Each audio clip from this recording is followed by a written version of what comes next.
Hello viewers, yes, this is Ranjana ma'am and you are watching, yes, it's mine as well as your channel. And the thumbnail says it all. This is a continuation, the part 2 of the Great Automatic Grammatizator. So that was a lengthy video and still quite a lot left. So without wasting any time, let's start. But you know what's coming. If you have not subscribed to my channel up till now, please do. And don't forget to press the like button and share it with your friends. So let's start. So we had stopped where the first experiment had proved to be a failure. No stories came out, just those gibberish A and the letters coming out of the English alphabet. Knipe is an optimist. He knows that several experiments and then only can there be success. But Bolin, he is full of pessimism and he feels it is not working or it will never work. Adolph Knipe set out to discover the fault. Now it's his turn to find out where the fault is so that he can rectify it. And in 4 days' time, he announced that all was ready for the next try. So it is not possible that he can immediately repair it. So he goes home, he sees where the fault is and he finds it out. And finally, what does he do? He mends it, he repairs it, he rectifies the fault. And then comes and announces to Mr. Bolin that yes, they can have a second try now. It'll never work. Mr. Bolin said, I know it will never work. So he is not in the mood to go for another try. Knipe smiled and pressed the selector button marked Reader's Digest, a very famous magazine. Weekly it was. In our times, the Reader's Digest would come every week. Then he pulled the switch and again the strange, exciting humming sound filled the room. So the machine is at work. One page of typescript flew out of the slot into the basket. Now they will see whether it has turned out correct. Where is the rest? Mr. Bolin cried. It's stopped. It's gone wrong. So right from the beginning only, he feels that the machine will not work. It is not working properly. It has gone wrong. No, sir, it hasn't. It's exactly right. It's for the digest. Don't you see? In Reader's Digest, you don't write novels. You will write short stories or something like that. This time it began. Few people yet know that revolutionary, so, whatever it is. So one thing did you notice is that the story is coming out, but the punctuations, the spaces, they are not. The spaces are not there. So it's gibberish, Mr. Bolin shouted. That means it's nonsensical. Nothing can be understood. Knipe understands. No, sir, it's fine. Can't you see? It's simple that she is not breaking up the words. Like few people. So there is no space between few and people.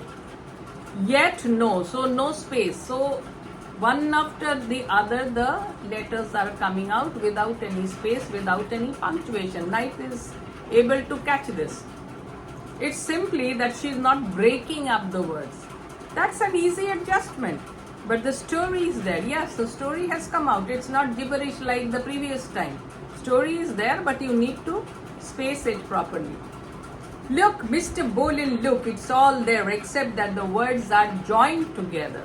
The words are joined together, that is why you cannot understand it. And indeed it was. On the next try, a few days later, everything was perfect. So in the third attempt, everything is perfect. Even the punctuation. The first story they ran off for a famous women's magazine was a solid, plotty story of a boy who wanted to better himself with his rich employer. So he wanted to be on good terms with his rich employer. This boy arranged. So the story went for a friend to hold up the rich man's daughter. So go and try to catch hold of the rich man's daughter, and then I will come and help the damsel in distress. I will come as the hero and save her, and then I will be in good terms with my boss. Then the boy himself, happening by, knocked the gun out of his friend's hands and rescued the girl. So everything is pre-planned. You will hold her at gunpoint and I will go and like a hero, I will knock the gun out of your hand. The girl was grateful. Girl feels, oh, he's such a daring person. He has saved me from this hooligan. But the father was suspicious. Clever man, na? He's running a business, so he suspects. He questioned the boy sharply. The boy broke down and confessed. The boy said, yes, I wanted to be in good terms with you, in better terms rather, so I planned everything. He confesses he is an honest person. Then the father, instead of kicking him out of the home, said that he admired the boy's resourcefulness. The girl admired his honesty. So both of them admired. The father resourcefulness, yes, how he planned. And the girl admired that he had confessed, that he had done it. So she admired his honesty and his looks. So he must be quite good looking. The father promised him to be the head of the accounts department. So what did the father promise because of this resourcefulness? Head of the accounts department, and because of his honesty, what did the girl do? She married him. That's tremendous, Mr. Bolin, it's exactly right. Seems a bit sloppy to me, my boy. No, sir, it's a seller, it's a real seller. In his excitement, Adolph Knipe promptly ran off 6 more stories in as many minutes. So he's so excited, he feeds the machine and then 6 more stories come out, each of them taking a minute.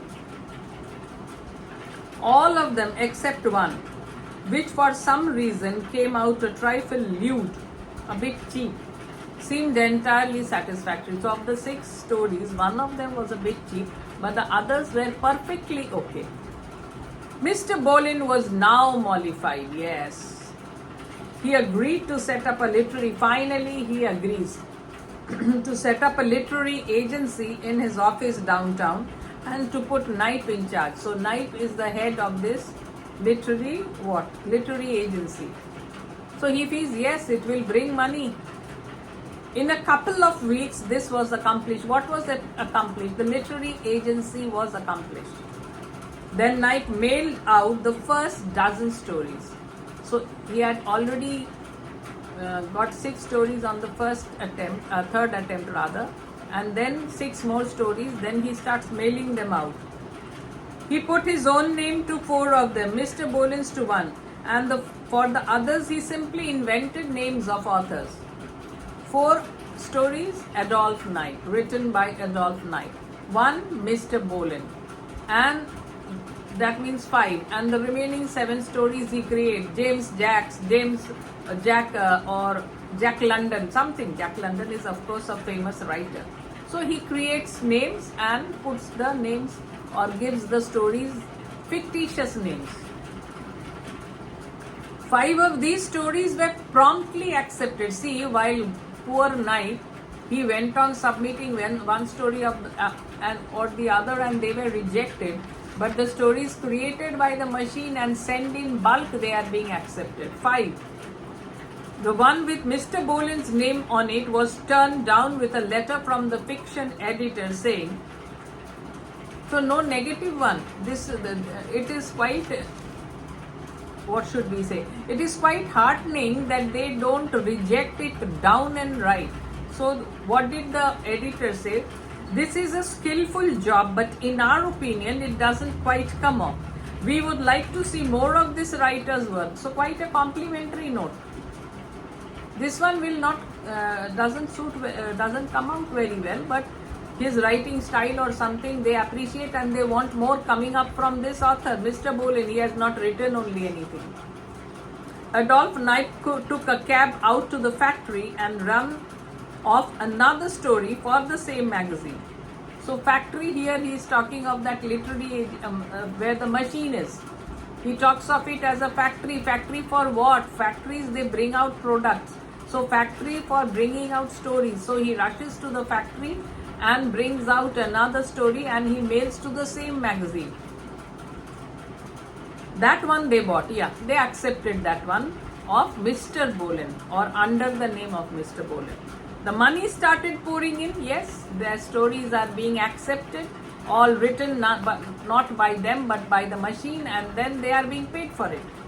Knipe slowly and carefully stepped up the output, and in 6 months' time, he was delivering 30 stories a week and selling about half, 30 stories a week and selling 15. So that means in a month, how many? 15 a week, so 4 weeks, 60 stories a month.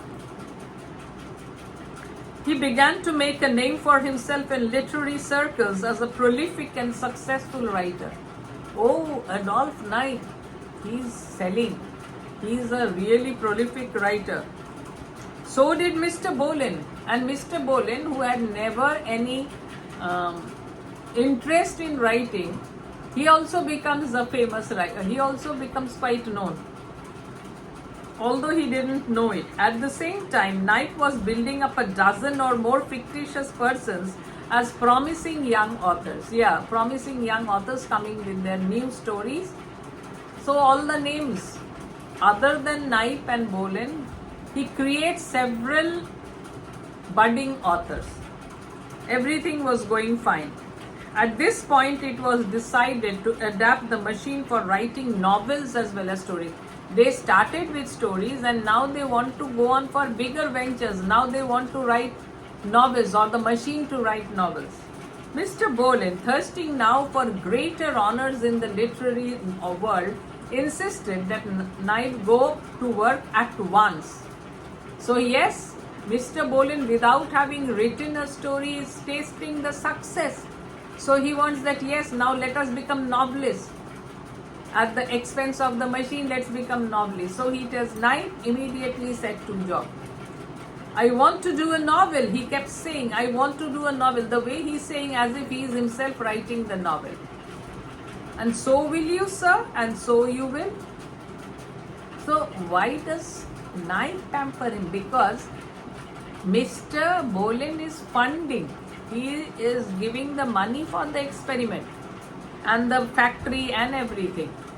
And the brain is Knipe's, but the resource or the money comes from Mr. Bolin. That is why, otherwise he could have gone on this venture alone, but it needs money. They will soon be getting money, but initially you need the money to build up this machine and all that. And who is paying? Mr. Bolin. And so you will, but please be patient. This is a very complicated adjustment I have to make. So writing novels, the machine, yes, we have to go for some complicated adjustment. We need to adjust the machine. Everyone tells me I ought to do a novel, Mr. Bolin cried. So Mr. Bolin, in the literary circles, they say, oh, you are writing short stories so well. Why don't you write novels?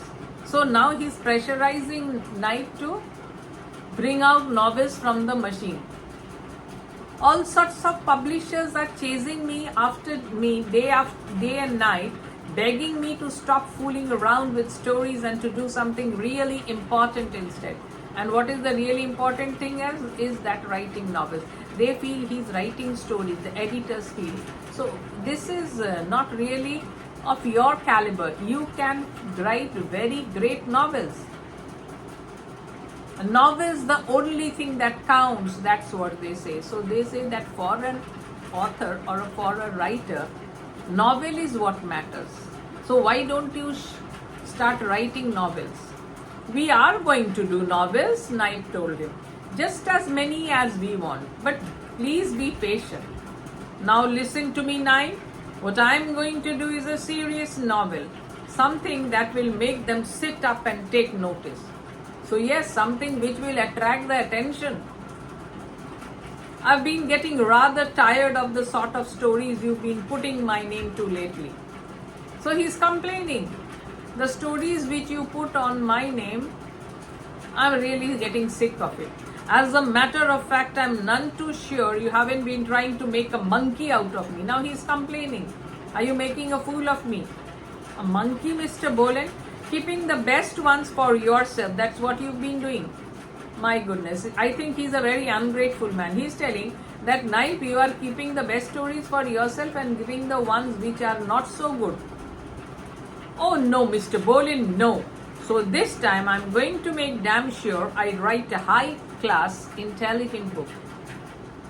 As if he is the author. He wants that Knipe should do it. You understand that? Look, Mr. Bolin, with the sort of switchboard I'm rigging up, you will be able to write any sort of book you want. So he keeps on pampering because he needs Mr. Bolin's help. And this was true for within another couple of months.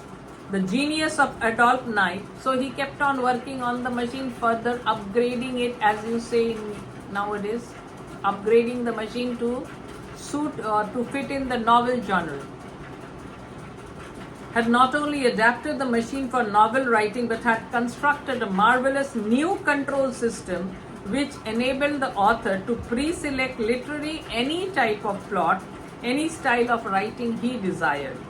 There were so many dials and levers on the thing. So this time it has become further complicated. Why? Because this time it is for novel writing. It looked like the instrumental panel of some enormous aeroplane. So the instrumental panel which the pilots have in front of them of a huge aeroplane, it looks similar. First, by depressing one of a series of master buttons, the writer made his primary decision. How? He decides, because novel writing is something complex. There are so many different types of novels, so you will have to select. First, what do you select? Whether it is historical, satirical, philosophical, political, romantic, erotic, humorous or straight. You have to choose between them. What is the type of novel? Then there is another row of buttons, second row. Then here it is the theme. Army life, pioneer days, civil war, world war, racial problem, wild west, country life, childhood memories, seafaring, the sea bottom and many, many more. So this is the theme.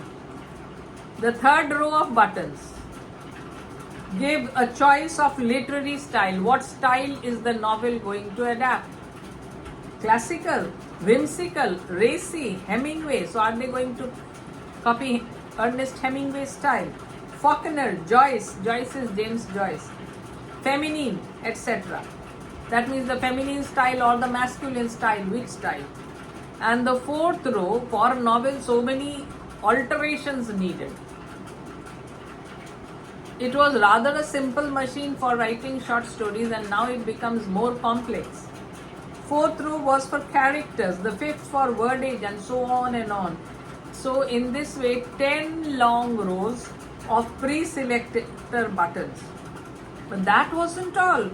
Control also had to be exercised during the actual writing process. When the actual writing process is going on, you have to take control. How? Which took about 15 minutes per novel. And to do this, the author had to sit, as it were, in the driver's seat. So sitting in the driver's seat and pressing the buttons. And pull a battery of labeled stops as an organ. By so doing, he was able continually to modulate or merge 50 different and variable qualities such as tension, surprise, humor, pathos and mystery. You need to remember so many to write the novel, my God. Numerous dials and gauges on the dashboard itself told him throughout exactly how far along he was with his work. And all these meters or something, they would tell him whether he has finished the first 30 pages or the half of the novel, so many chapters, or he is at the end. So he will be notified. Finally, there was the question of passion. From a careful study of the books at the top of the bestseller list for the past year. So Adolph Knipe is not just an amateur. He does a lot of study and research. He searches the bestsellers. Which type were they? Adolph Knipe had decided this was the most important ingredient. Which was the most important ingredient? So to study the bestsellers list.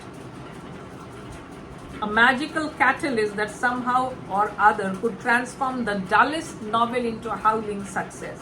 At any rate, financially. But Knipe also knew that passion was powerful. Heady stuff. and must be prudently dispensed. The right proportions at the right moment. You cannot go on filling with passions. Where it is needed, then only pour the passion. And to ensure this, he had devised an independent control. So for everything there is a control. For passion also. Consisting of two sensitive sliding adjusters operated by foot pedals, similar to the throttle and brake in a car. Like the brake in a car, so you use your feet to control. Here also, these are there. One pedal governed the percentage of passion to be injected. 30%, 60%, how much passion to be put in the novel. The other regulated its intensity. There was no doubt, of course, that this was the only drawback. So what was the drawback or the difficulty? That the writing of a novel by Knipe methods was going to be, rather than flying a plane and driving a car and playing an organ all at the same time. Yes, organ or the car, you are regulating the adjusters with your feet, and flying a plane, the channel in front of you. But this was not did not trouble the inventor. Who is inventor? Knipe. He is not bothered. When all was ready, he proudly escorted Mr. Bolin into the machine house and began to explain the operating procedure for the new wonder. So he explains, this is how the 10 rows, and then the control one, and then the passion, how much to inject and how much to make it intense. You soon get used to it. No, sorry. Good God, Knipe, I'll never be able to do that. Now he's confused. Damn it, man, it would be easier to write the thing by hand. So I think writing by hand is easier than having to remember so many things and writing the novel. You'll soon get used to it, Mr. Bolin, I promise you. In a week or two, you'll be doing it without hardly thinking. So you'll get accustomed to it. So within a week or two, you will not need my help only. You will be able to operate it yourself without thinking. It's just like learning to drive. Yeah, initially when you learn to drive, you find it so difficult. But when you get over that fright and you know the traffic rules and all that, it's just like cakewalk. Well, it wasn't quite as easy as that. But after many hours of practice, Mr. Bolin began to get the hang of it. And finally, late one evening, he told Knipe to make ready for running of the first novel. Most probably, he was trying to memorize which after which and how to operate and how much of fiction and how much of passion and what are the things I should merge to make it look like a good novel. So finally, he tells Knipe to make ready for running of the first novel. It was a tense moment, with a fat little man crouching nervously in the driver's seat. Yeah, on his maiden run. And the tall toothy. So they are a contrast. One is a fat man, this one is thin with the tooth. Toothy Knipe fussing excitedly around him. I intend to write an important novel, Knipe. I'm sure you will, sir, I'm sure you will. Just see, he's always flattering. With one finger, Mr. Bolin carefully pressed the pre-selector buttons. And which one did he select? Master button, satirical. That means his novel is going to be satirical.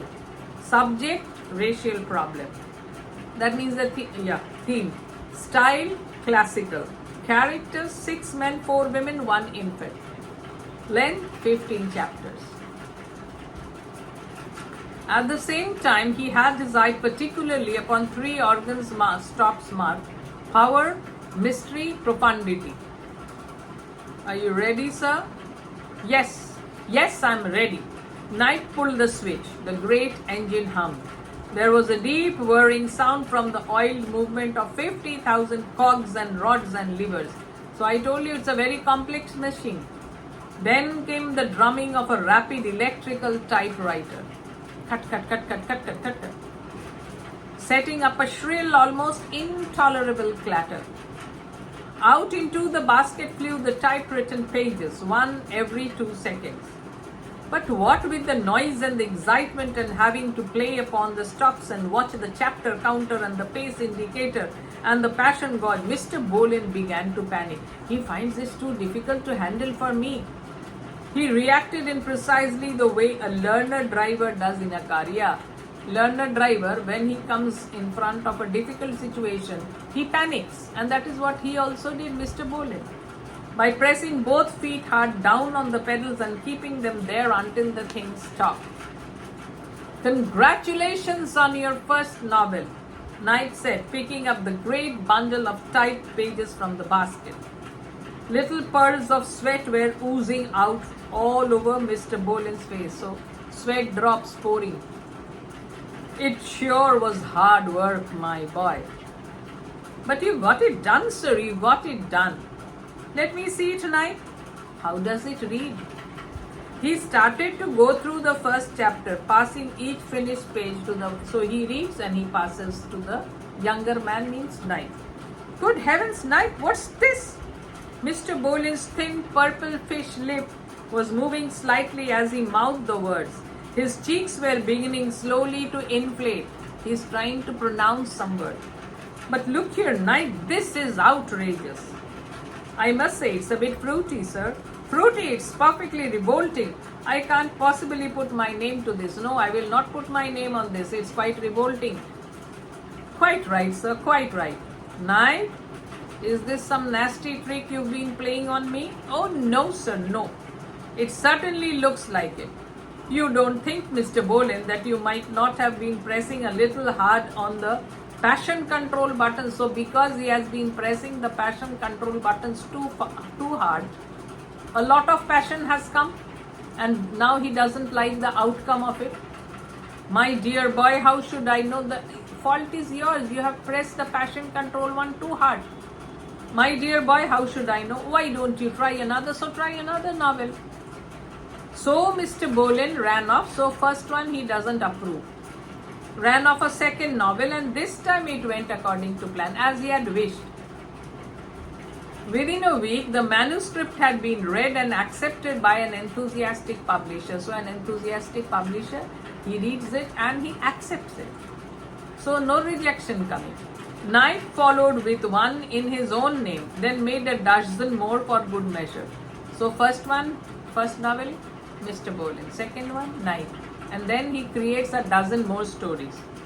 In no time at all, Adolph Knipe's literary agency had become famous for its large stable of promising young novelists. So these novelists are really not there. They are the creation of Adolph Knipe. So from his literary agency, they are approving and sending these to the editors. And once again, the money started rolling in. It was at this stage that young Knipe began to display a real talent for big business. So now he feels something comes, some brainwave comes into his mind. His business acumen is really great. See here, Mr. Bolin, he said, we've still got too much competition. Why don't we just absorb all the other writers in the country? So competition from other writers. So let's bring them all under my care. Mr. Bolin, who now sported a bottle green velvet jacket and allowed his hair to cover 2/3 of his ears, was quite content with the way they were. Don't know what you mean, my boy. You can't just absorb all writers. You cannot do that. But yes, he thinks of it. Of course you can, sir. Exactly like Rockefeller did with his oil company. So Rockefeller, one of the richest men of the world.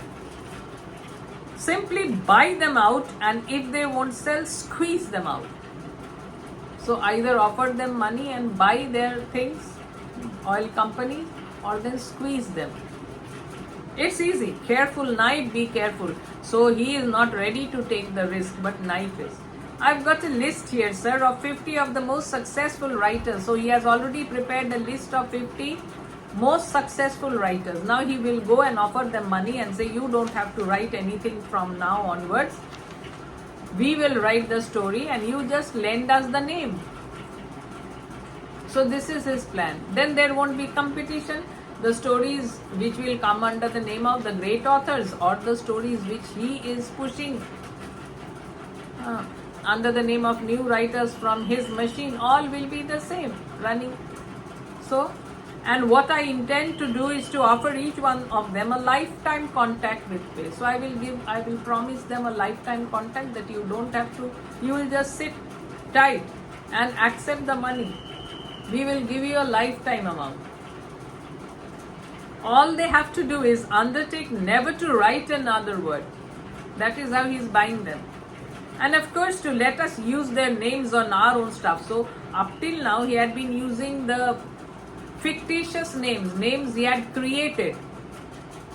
And now he wants to borrow the names of the famous writers of the time and put them to their novel. How about that? They'll never agree. You don't know writers, Mr. Bolin, you watch and see. What about the creative urge? Yes, they have the creative urge, and what we are sending are the mechanical ones. So they have the creative urge in them and they wouldn't agree with you. It's bunk. All they are really interested in is the money. Just like everybody else. The writers are also interested in money. So if I offer them a handsome amount of money, they'll obviously agree. In the end, Mr. Bolin reluctantly agreed to give it a try, and Knipe, with his list of writers in his pocket, went off in a large chauffeur-driven Cadillac to make his calls. So he goes in a nice chauffeur, those dressed, uniformed drivers. So, and he sits beside the driver in a rich car, and he goes to meet the authors. What happened when he reached the first one? He journeyed first to the man on the top of the list. That means the most popular writer of the times. So he approaches a very great and wonderful writer, and he had no trouble getting into the house. He told his story. So Knipe tells his story and produced a suitcase full of sample novels and a contract for the man to sign, which guaranteed him so much a year for life. So he has got a box of novels, Adolph Knipe, and he says, see, whichever you like, you sign your name on it and it will be yours, and we will give you a good amount of money for this. The man listened politely, decided he was dealing with a lunatic, means a mad person, gave him drink and firmly showed him the door. Now leave. Accept this drink and now leave. He considers Knipe to be a madman. The second writer on the list, when he saw Knipe, first he thought Knipe was not serious, but when he realized that Knipe was serious, what did he do? Actually attacked him with a large metal paperweight. So leave or I will bang your head with it. And the inventor had to flee down the garden, followed by such a torrent of abuse and obscenity as he had never heard before. And while he is running, the writer is hurling obscene words and abusive words at him. But it took more than to discourage Adolph Knipe. But he is not a person to be easily discouraged. If he had been, then this machine would not have been created only, invented only. He was disappointed but not dismayed, and off he went in his big car to seek his next client. So try and you will succeed. He follows this notion. This one was a female, famous and popular, whose fat romantic books sold by the million across the country. So his romantic books, they are quite popular. She received Knipe graciously, gave him tea and listened attentively to his story. It all sounds very fascinating, she said, but of course I find it a little hard to believe. But I think it's incredible. Madam, Knipe answered, come with me and see it with your own eyes. So come to my factory and see it with your own eyes. My car awaits you. So off they went. So he takes the female writer in his car.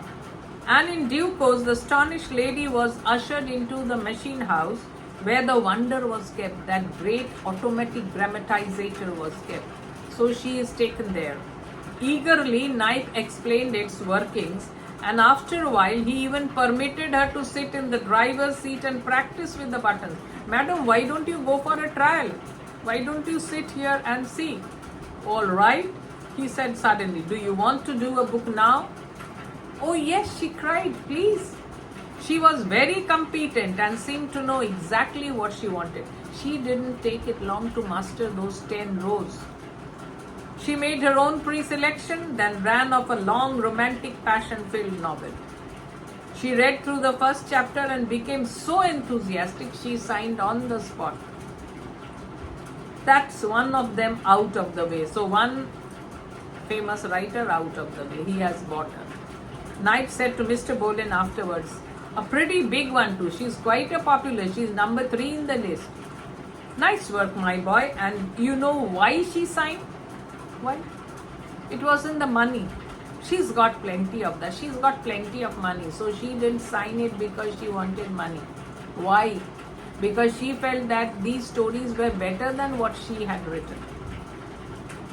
Knipe grinned, lifting his lip and baring a pale upper gum, simply because she saw the machine-made stuff was better than her own. So she accepts the fact that what the machine is turning out is much better than the stories I write. Thereafter, Knipe wisely decided to concentrate only upon mediocrity. That means not the top listed ones. He goes for the middle order writers, mediocre ones. Anything better than that, and there were so few it didn't matter, was apparently not quite easy to seduce. So the upper ranking ones, they were not easy to be bought. But they were not many. So he let them be.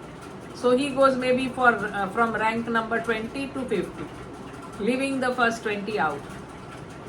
In the end, after several months of work, he had persuaded something like 70% of the writers to his list. So unless you are really a very creative writer, you will feel, if I am getting the money, why don't I give my name? Let me sit tight and enjoy the money instead of racking my brains searching for plots and writing a novel.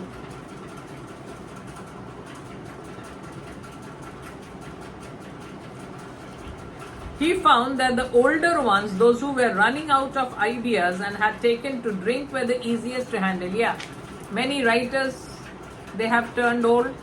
The scarcity of ideas, they start drinking. Why? Because ideas are not coming. They were the ones who agreed to sign at the beginning only. If I am getting money, as it is, I am not getting any ideas. So if I am getting money, then why bother? Let my name go and let the story be published. The younger people were more troublesome. They were apt to become abusive, sometimes violent when he approached them. Why? Because they are still young in this literary world and they feel, oh, our creative urge, we don't want to be smashed. And more than once, Knipe was slightly injured on his round. So while going to buy the new authors, the young ones, there were often he was beaten up, so he was injured. But on the whole, it was a satisfactory beginning. So more than average, he has 75% he has been able to buy. This last year, the first full year of the machine's operation, it was estimated that at least one half of the novels and stories published in English language were produced by Adolph Knipe upon the Great Automatic Grammatizator. Suppose, I'm giving an example, if this year produced 1,000 stories, out of that, more than half, that means maybe 600 or 700 novels were produced by this machine, created by Adolph Knipe. Does this surprise you? I doubt it. And worse is yet to come. What is the worst? Today, as the secret spreads, many more are hurrying. Yes, now you don't need to go to their houses. They are coming voluntarily to sign up with him. And all the time the screws turn tighter for those who hesitate to sign their names, and those who try to hesitate to sign their names, they are being screwed. Like Rockefeller, what had he done?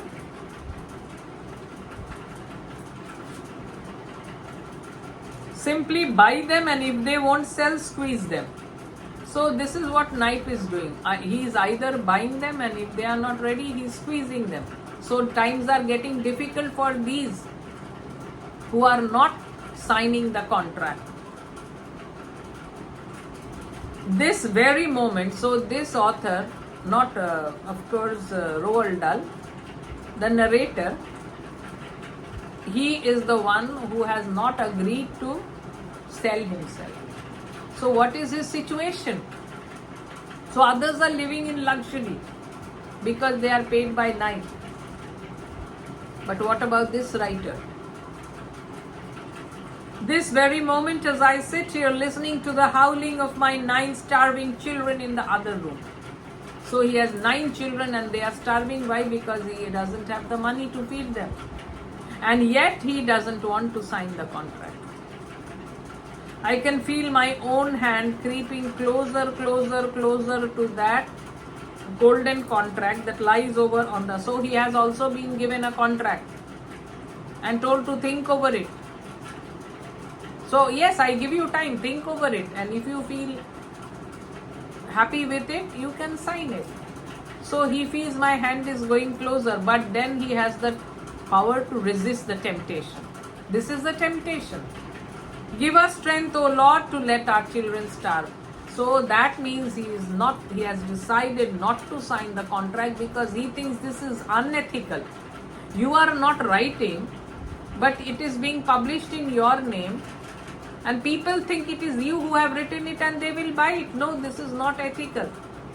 So he does not agree to sign the ones. Rather he prays to God that let my children starve, but I am not, give us the strength to bear our children starving, but I am not going to sign this unethical one. So finally this lengthy story comes to an end, and I am sure you must have liked it. Initially you must have found it boring. But even I found it. But after several readings, I realized that yes, this is what is happening in the publishing industry. You create ghostwriters and they write the stories and you publish them, you pay them the money, you get your books published and you become famous. And poor those ghostwriters, they are struggling, they are desperately in need of money, they get paid by you and they are happy. So this is what is happening in the publishing industry also. So this is also a type of satire. In satire, what happens? The faults of the society are dealt in a humorous manner. So I am sure you must have liked it. And now we'll discuss the title and the theme. So regarding the title, initially you all must be wondering, what is this? The Great Automatic Grammatizator, what is it? But as we all readers, not only you, all of us, we feel, what is it? Grammatizator, we've never heard of this. But as the story proceeds, we get to know how appropriate the title is. So we realize the significance of this title. So this one is invented by a young engineer named Adolph Knipe. So he is the main protagonist. So he is actually a genius in the field of invention and he creates this grammatizator. And it is based on the principles of the grammar of the English language. And then he starts using it for the purpose of creating stories.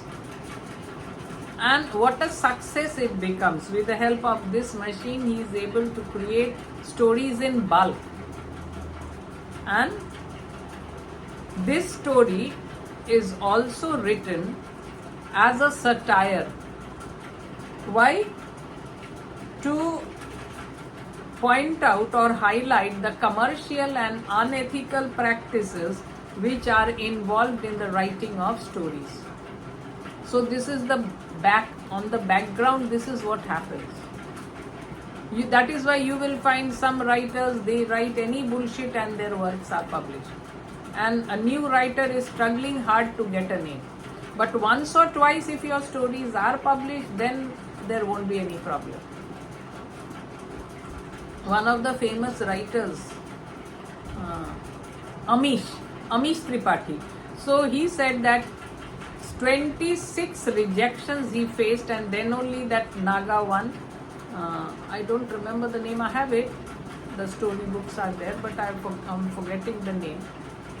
So after 26 rejections, finally his novel was approved by Blackberry publication or something, and when that story became a hit, after that he faced no hurdles.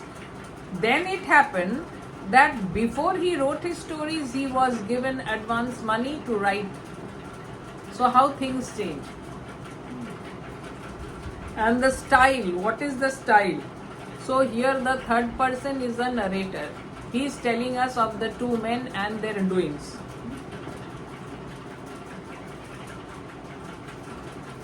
So the narrator, we find him in the end also, that he is not a one to get himself, he is not a one to sell himself. And some more points are that this is about what the narrator faces, the temptation to sell your honesty. So he says, "No, God give me the strength and let my children starve." So the ending of the story is quite funny. It not only funny, there is an inter-reaction, funny as well as sad.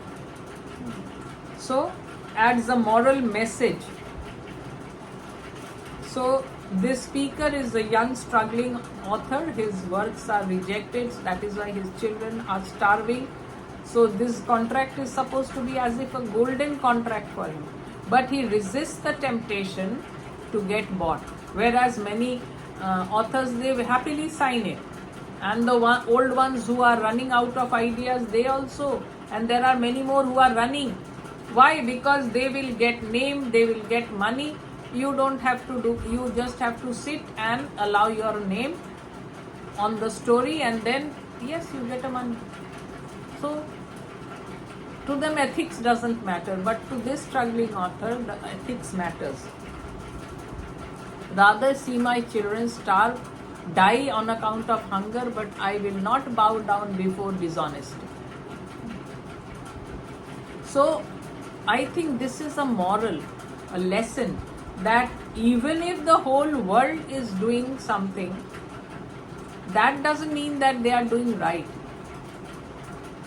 If they are doing wrong, it will be wrong even if 99 people are following out of the 100. And you should do what you should think is right. Never sell yourself. So he resists from the temptation.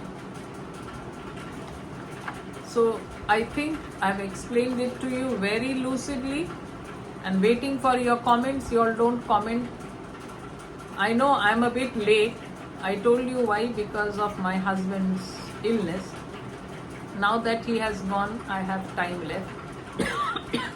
So bye.